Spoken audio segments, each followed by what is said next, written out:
Hi everyone, welcome back to DGMZ, Diwane Galib, Meri Subani. To all our returning viewers, we are very happy you could join us again.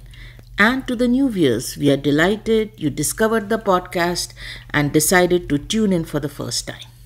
Now, if you were with me in the previous episode, you know that currently we are going through Ghazal 27 from Diwane Galib, Dard Minnat Kashe Dawa Na Hua. We've already covered the first couplet, the matla of the ghazal, in the previous episode. Today we are going to pick the second couplet. As always, I'm going to read the couplet first and then we will get into the keywords, concepts and finally the personal impression. So, this is how it goes. जमा करते हो क्यों? जमा करते हो क्यों रकीबों को? जमा करते हो क्यों रकीबों को? एक तमाशा हुआ, गिला ना हुआ. So, let's begin with a quick approximate translation. जमा करते हो क्यों रकीबों को?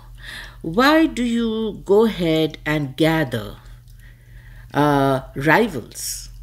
Why do you go ahead and make a gathering of rivals? Second line, एक तमाशा हुआ गिला न हुआ, as if this is supposed to be a spectacle and not a complaint. So that is the approximate translation.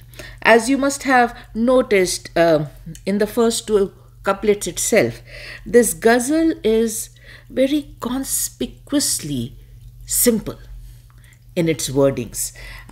You have, as viewers, struggled with us through very complicated ghazals where Galib uses such words and word complexes that take so much time to figure out. On the surface, the ghazal runs very simple, right? It uses very simple language, which is a relief, which is a relief and kind of rare with Galib's ghazals, but we are thoroughly enjoying that. So let's pick up the keywords. Jama, a very simple word. We still use it in our day-to-day language. What it means is bringing something together, collecting something, gathering something. Of course, it has other nuances to it, as in kahin jam ke khada ho jana, right? Jama dena kahin, to make something established, to firmly ground something somewhere. But that's not the nuance that is applicable to our ghazal today. The meaning that is applicable to our ghazal today is gathering, congregating, bringing together. इस पे आदिल मंसूरी का ये शेर, किस तरह जमा कीजिए अब अपने आप को, किस तरह जमा कीजिए अब अपने आप को, कागज बिखर रहे हैं पुरानी किताब के. Beautiful couplet. The approximate translation is, how does one collect and gather themselves together? How does one bring back themselves together? Because now the old book is unraveling. Its pages are unraveling out of the binding and scattering here and there. Beautiful, beautiful concept, beautiful khayal. Umair Najmi का ये शेर, जमा थे रात मेरे घर तेरे ठुकराए हुए, एक दरगाह पे सब रांदाए दरगाह मिले. So the approximate translation is, at my place last night, there was a collection, there was a congregation, there was a gathering of everybody you have rejected, beloved. It was as if at my doorstep, there was a collection of people who had been rejected from your doorstep. So that's again a beautiful, interesting visual. Not beautiful, interesting visual. Okay, so that takes care of Jama. Moving on to Rakibo. So Rakibo comes from the word Rakib. And Rakib means a rival, a competitor, an opponent, an enemy, right? इस पर कतील शिफाई का बहुत प्यारा शेर, ले मेरे तजुर्बों से सबक ए मेरे रकीब, ले मेरे तजर्बों से सबक ए मेरे रकीब, 2-4 साल उम्र में तुझसे बड़ा हूँ मैं. Beautiful, beautiful. So the approximate translation is my rival, my enemy, my competitor. I advise you to take guidance from my experience, even though we are rivals, right? Take guidance from my experience. After all, I am 2 to 4 years elder to you in terms of experience. So they are competitors, so they are fighting. And Katil Shifai says, take guidance from my experience while you are fighting me. Because after all, I am a few years ahead in terms of experience as far as this thing goes, this duel that we are having goes. Very interesting. And Munir Niazi का ये शेर, कुछ यार ने कसर ना छोड़ी थी, कुछ जहर रकीब ने घोल दिया. मतलब बड़ी बात रही.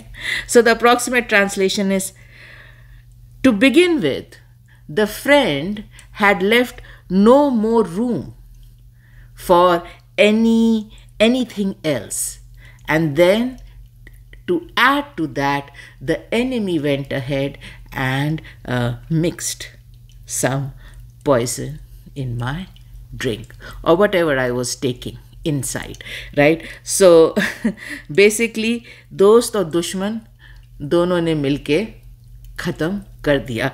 Both my friend and my enemy played critical role in my end, towards my end. Beautiful couplet. So that takes care of Rakib. Moving on to Tamasha.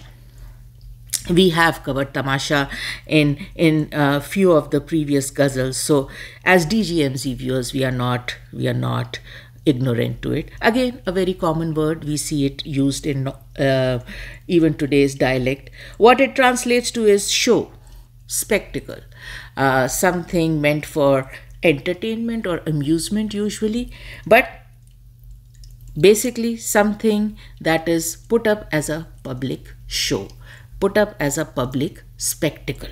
इस पर सागर सिद्दीकी का ये शेर, वो बुलाएं तो क्या तमाशा हो, one of our favorites at DGMZ. वो बुलाएं तो क्या तमाशा हो, हम ना जाएं तो क्या तमाशा हो. So the approximate translation is, if she was to ever call me, what a spectacle that would be. And if I was to not go, what a spectacle that would be.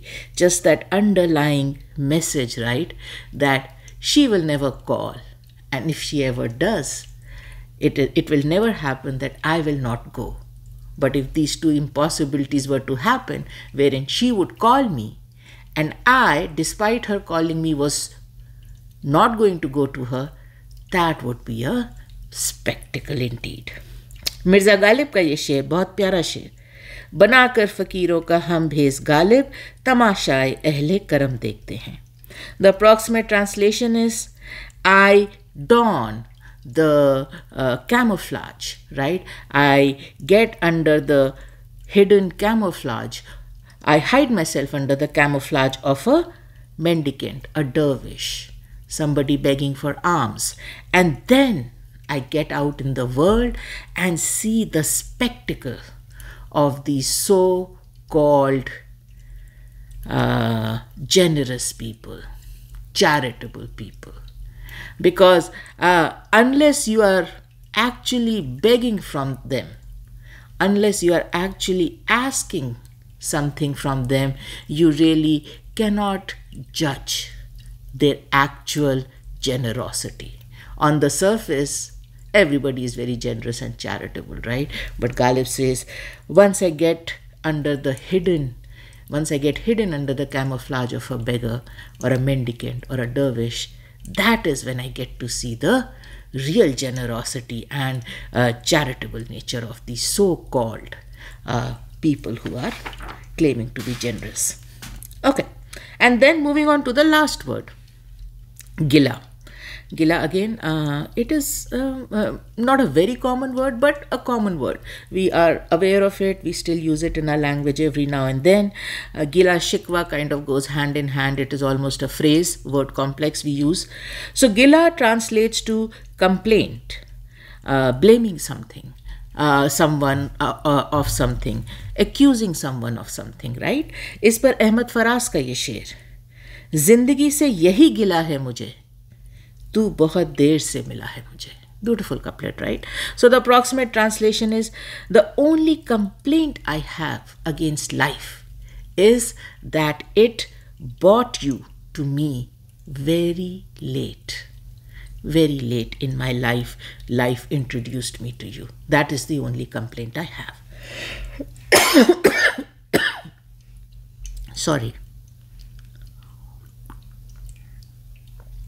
Okay. And गिला पे मोमिन खान मोमिन का एक शेर, वो नए गिले वो शिकायतें, वो नए गिले वो शिकायतें, वो मज़े मज़े की हिकायतें, वो हर एक बात पे रूठना, तुम्हें याद हो कि ना याद हो. Beautiful couplet.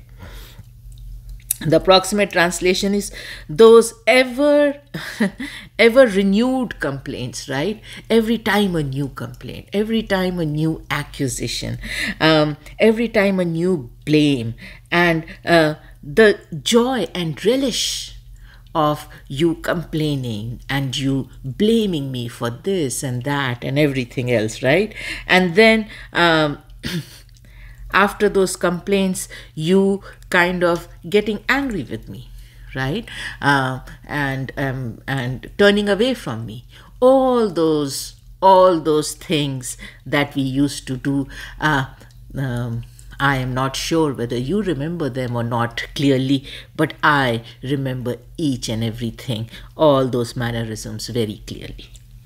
So that takes care of all the key words, Jama, Rakib, Tamasha and Gila.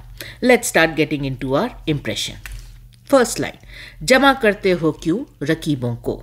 Why do you go ahead and gather my rivals?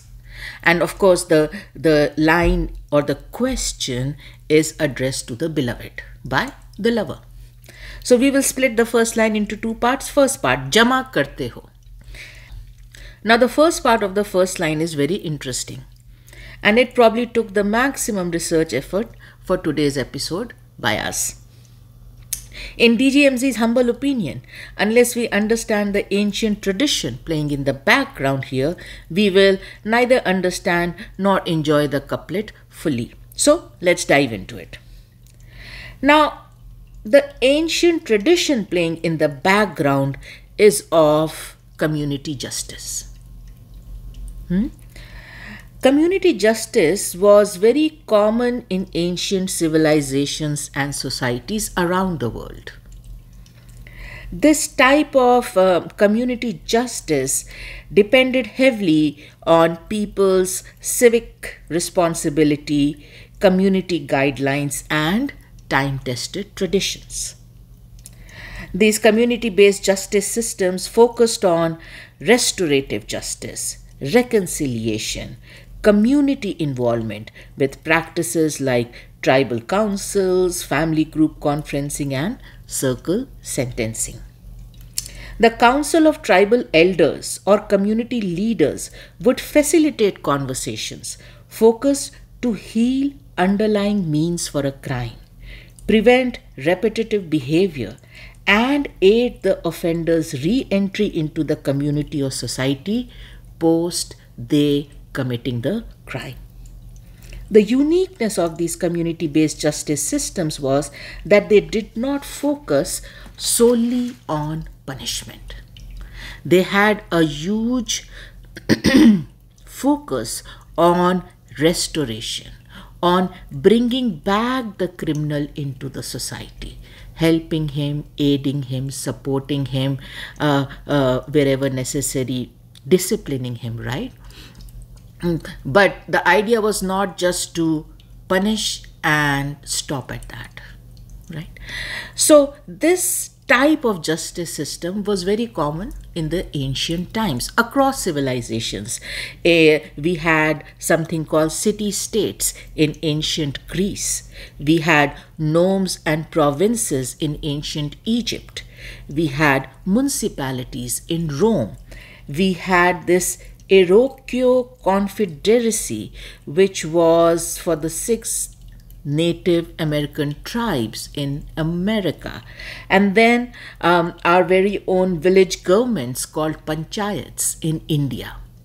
All these bodies were not central government bodies. These were at the state levels, province level, municipality level, and took the responsibility of facilitating listening of complaints, listening of blames, listening of any kind of grudge, right, or criminal activity that happened, and then dispensing justice accordingly.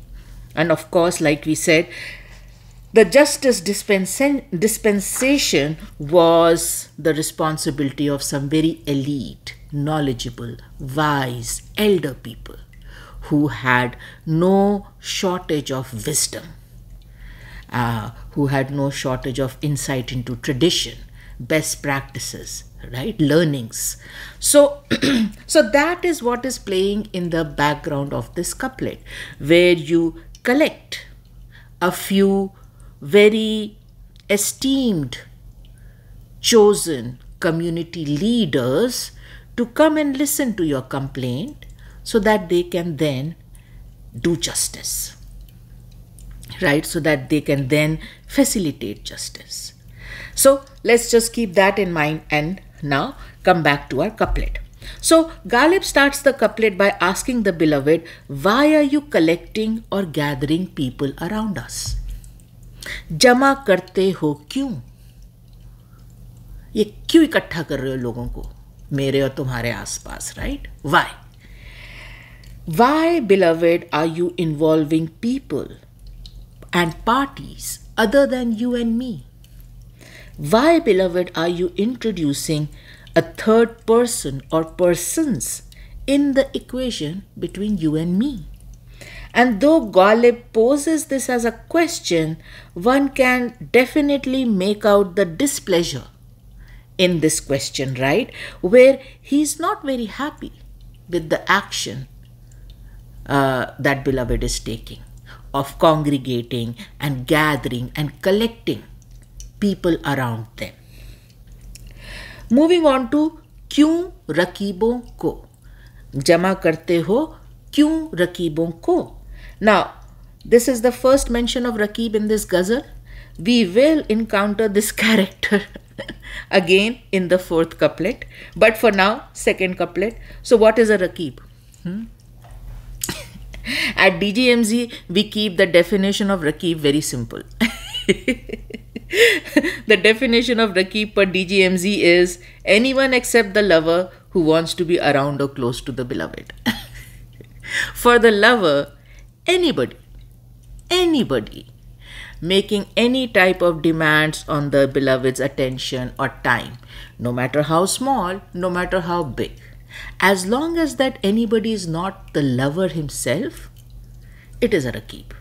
So that is DGMZ's definition, but technically Rakib is the competitor who is always trying to win the beloved and make her choose him instead of the lover. Unlike the lover, Rakib does not come with pure soulful intentions of love and loyalty towards the beloved. Rakib's intentions are usually not honorable, both towards the beloved and consequently towards the lover. The beloved many times in Urdu poetry will use and leverage the Rakib to make the lover jealous. She will use the Rakib to test the patience, loyalty and self-discipline of the lover. So that is the character of Rakib. Back to क्यों रकीबों को. In the second part of the first line, we see Ghalib's disapproval towards the beloved's action increase in intensity. He states that not only is the beloved introducing additional people and parties between her and the lover, but these people are actually rivals.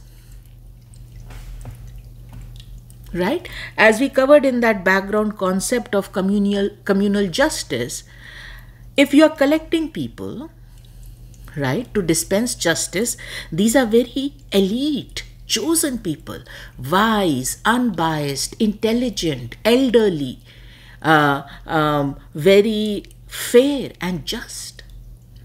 But beloved goes ahead, number one, collects people, and number two, these people are rivals. They have no credibility, their intentions are not good, they are not just, they are very unfair, they are very selfish, they have ill intention towards the beloved and the lover and their so-called relationship.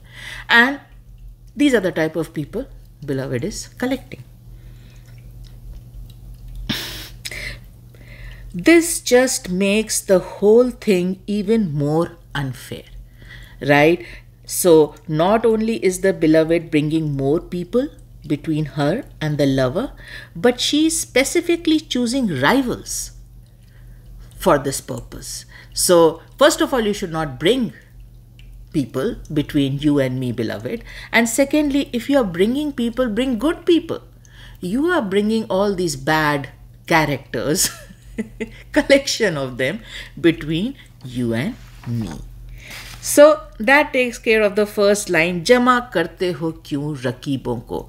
Though constructed like a question in the ghazal, like I said, it is very clear that there is great displeasure from Ghalib's end towards this action of the beloved. Moving on to the second line, Ek tamasha hua, gila na hua. So it seems this is going to be a public spectacle and not a complaint or blame.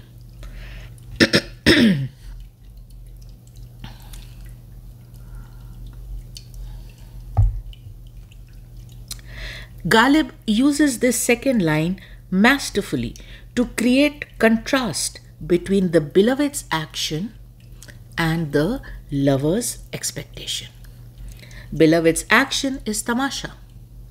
Lover's expectation is gila. The beloved has created a spectacle, a show out of something which was supposed to be a private thing between the lover and the beloved. Now, to understand that better, let's pick gila first in this second line. Now, gila translates to complaints, blame, accusation. Theoretically, it is a negative thing, right? If you are blaming me for something, if I am accusing you of something, that is a negative action, right? But like we always say at DGMZ, the rules, the regulations in the world of love and Urdu poetry are different, very different. So, between normal people, the presence of gila is a negative thing, like I said. But in the world of love, in the world of Urdu poetry, the presence of gila between the beloved and the lover is actually a positive sign. It is a positive sign of connect. It is a positive sign of a dynamic that exists between them. It is a positive sign of a relationship, a closeness, a proximity between the beloved and the lover. इस पर परवीन शाकिर का ये शेर, मुद्दतों बाद उसने आज मुझसे कोई गिला किया, मुद्दतों बाद उसने आज मुझसे कोई गिला किया, मनसबे दिलबरी पे क्या मुझको बहाल कर दिया. The approximate translation is, after a long time, after ages, he or she has gone ahead and made a complaint to me. After ages, they have complained against something to me, and by this action, they have confirmed my impression, my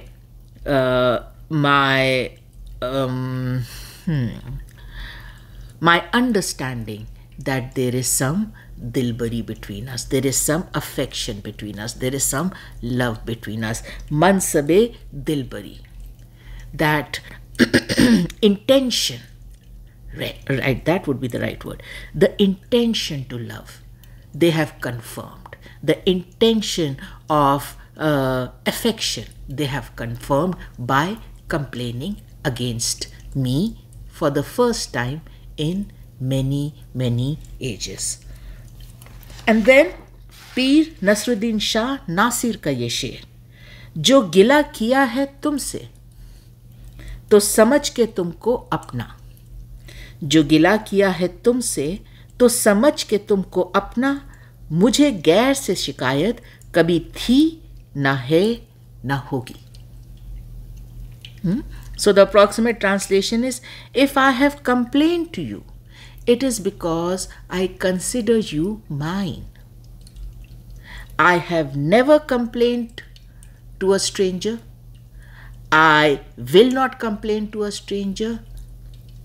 And in the future also, there is no room for me going and complaining to a stranger. If I am complaining to you, it is because I consider you mine. So, like I said, between the beloved and the lover, the gesture of complaint is a sign of closeness. It is a sign of having a relationship, having the confidence that this is my own person. This is my person.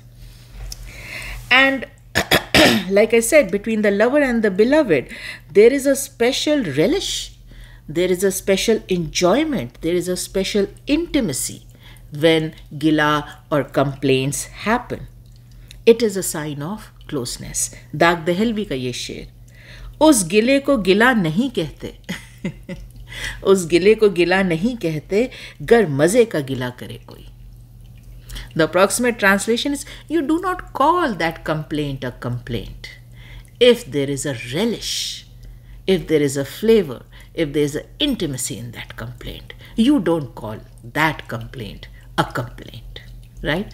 So like I said, the dynamic is totally different when gila is present between the lover and the beloved. Between normal people, presence of gila would be a negative thing, but between the lover and the beloved, presence of gila is a sign of intimacy, bonding, closeness.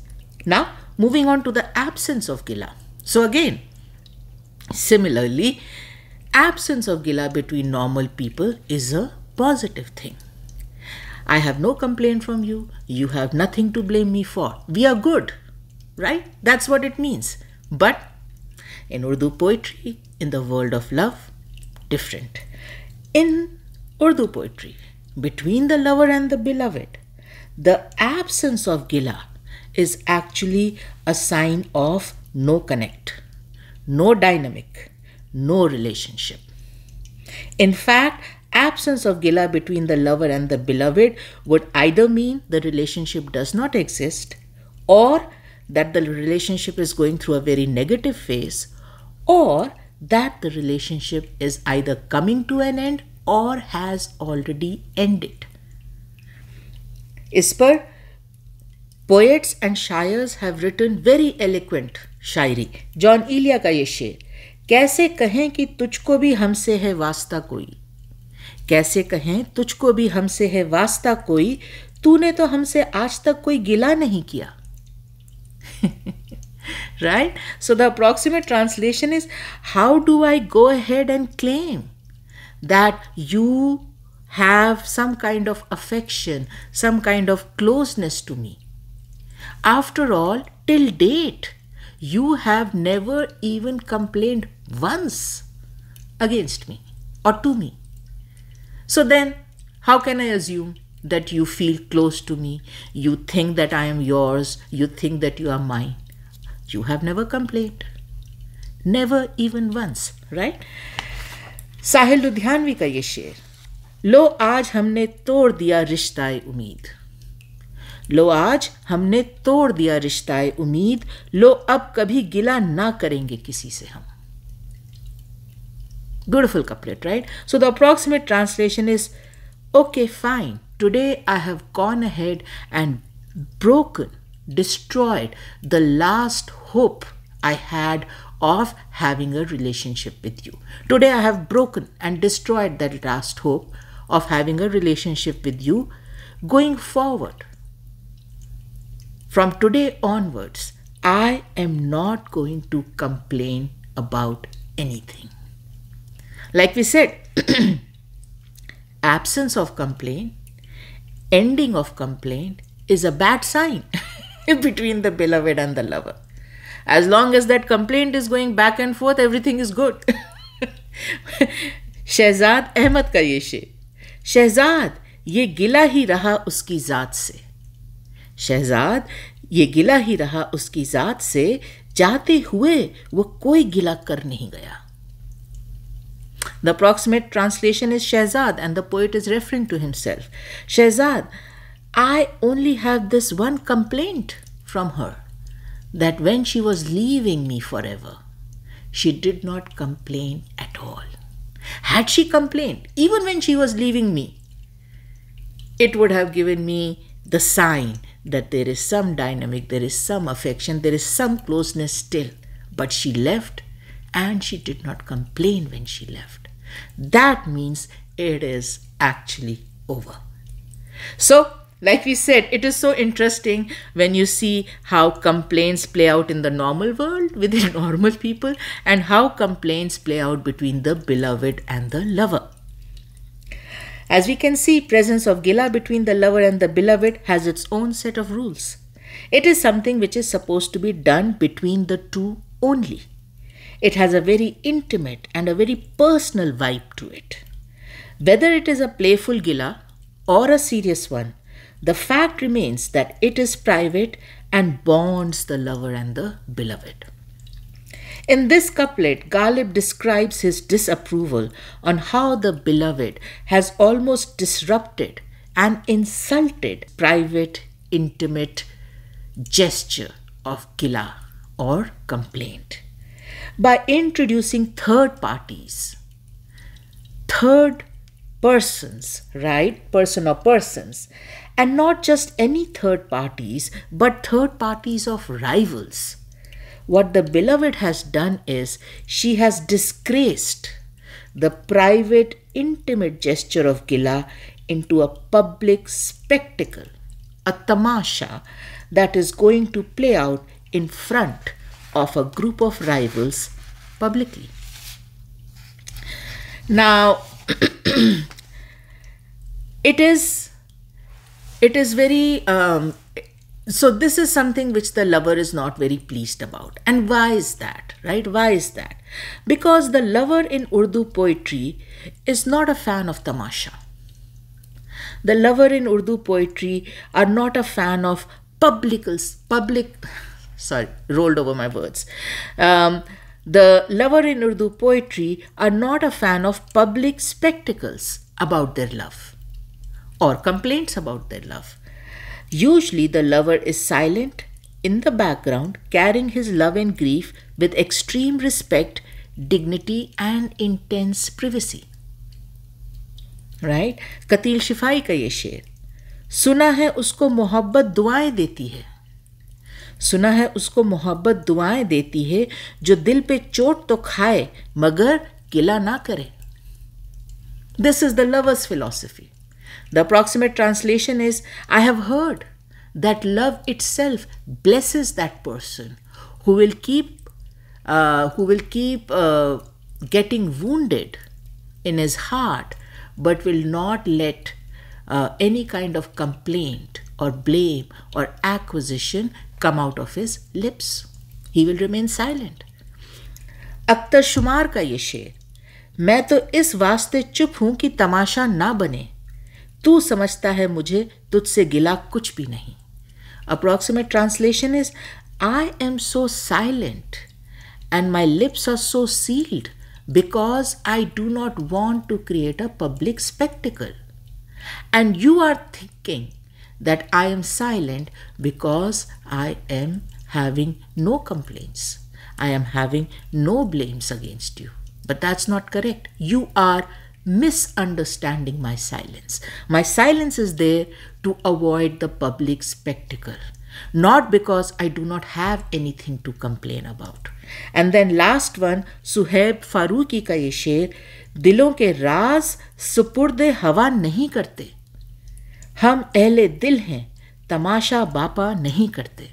So the approximate translation is, the secrets of our heart, we do not surrender them to the wind. We are people who are called lovers, and we are not fond of public spectacles. Just imagine surrender to the wind, not even people, not even making it public, but even the wind around us does not get access to the secrets of our heart, because we lovers do not believe in making the secrets of our heart public at all, or create a public spectacle at all. So that is the philosophy of the lover, and hence the displeasure of Ghalib right in this couplet कि जमा करते हो क्यों रकीबों को, एक तमाशा हुआ गिला ना हुआ. Even if the opportunity does present itself to the lover where he can complain to the beloved, right, it is always difficult. एक तो वो हम लोगों ने we just read that couplet कि मैं तो इस वास्ते चुप हूँ कि तमाशा ना बने, right? So even if he gets the opportunity, he will remain quiet so that there is no public spectacle. And दूसरा मिर्जा गालिब का ये शेर, करने गए थे उससे तगाफुल का हम गिला कि एक ही निगाह कि बस खाक हो गए, right? So the approximate translation is, I did go to her with all plans of complaining to her about her negligence and ignorance towards me, but as soon as I reached her, she looked my way, she gave me one glance, and I turned to dust. Quietly came back, did not say anything. So even if the opportunity, even if the courage is there, complaining to the beloved, against the beloved, is not something that comes easily to the lover. It doesn't. Mirza Zafarullah Zafar का ये शेर, मेरा दिल तुझसे दुखा है तुझे मालूम नहीं, मेरा दिल तुझसे दुखा है तुझे मालूम नहीं, किस कदर तुझसे गिला है तुझे मालूम नहीं. The approximate translation is, my heart has been injured, wounded, hurt by you, and you are totally ignorant about it. You do not know about it. And I have so many complaints and grievances against you. And again, you have no idea about it. You do not know about it. Why? Because I will not make a public spectacle about it. I will not publicly ever say it. These are secrets that are buried deep in my heart, and I'm very possessive about their privacy, right? Usually between the lover and the beloved, it is the beloved who will get the privilege of complaining. And the lover gladly lets her have that privilege. He gladly indulges her, allows her to complain. Like I said, the back and forth between them of complaints is actually a matter of relish, joy, bonding, closeness. In this couplet, Ghalib has pointed out the unfairness of how the beloved has robbed him of this privilege, of this indulgence, right? By bringing in a group of rivals to listen. As she complains to the lover, the beloved has converted an intimate, close moment into a public, laughing spectacle. And as we said a few minutes back, such public spectacles around love and the beloved are very distasteful for the lover. इस पे अशोक साहिल का ये शेर, मेरी तरह जरा भी तमाशा किए बगैर. Beautiful couplet, and we are going to end the episode with this. मेरी तरह जरा भी तमाशा किए बगैर रो कर दिखाओ आँख को गीला किए बगैर. So the approximate translation is like me, without creating a spectacle, without creating a public spectacle, show me how it is done. Show me how one cries without shedding a single tear like I do. And it is a challenge to the beloved, right? Because beloved, as you know, with all the beauty and everything, there is a very public persona, public vibe to her. Lover, on the other hand, has a very private vibe to him, right? So here, a beautiful couplet by Ashok Sahil where he says that, beloved, show me if you can do this without creating a public spectacle. Show me if you can cry without having your eyes get wet even a little. Show me if you can do it, because I can. As a lover, I can. So that brings us to the end of जमा करते हो क्यों रकीबों को, एक तमाशा हुआ गिला ना हुआ. Beloved, a thing that could have been personal, intimate and bonding between us, you have converted it into something very distasteful. You have converted it into a public spectacle. I hope you enjoyed the impression. As always, we'll be very keen to hear your comments and feedback. For all the new viewers, a strong recommendation to go through the episode titled Introduction to DGMC, because that episode will give you a good insight into the motivation and inspiration behind this podcast. For everybody, whenever you have time, we encourage you to go to the homepage of the channel. We have a lot of playlists created there per various topics. Surf through them, pick an episode which interests you. As we have shared with you in the past, we have created a Facebook page. If you get a chance, if you are on Facebook, do join us there, follow us there. It's a community we are trying to build just to facilitate interactions, comments, questions, discussions, etc.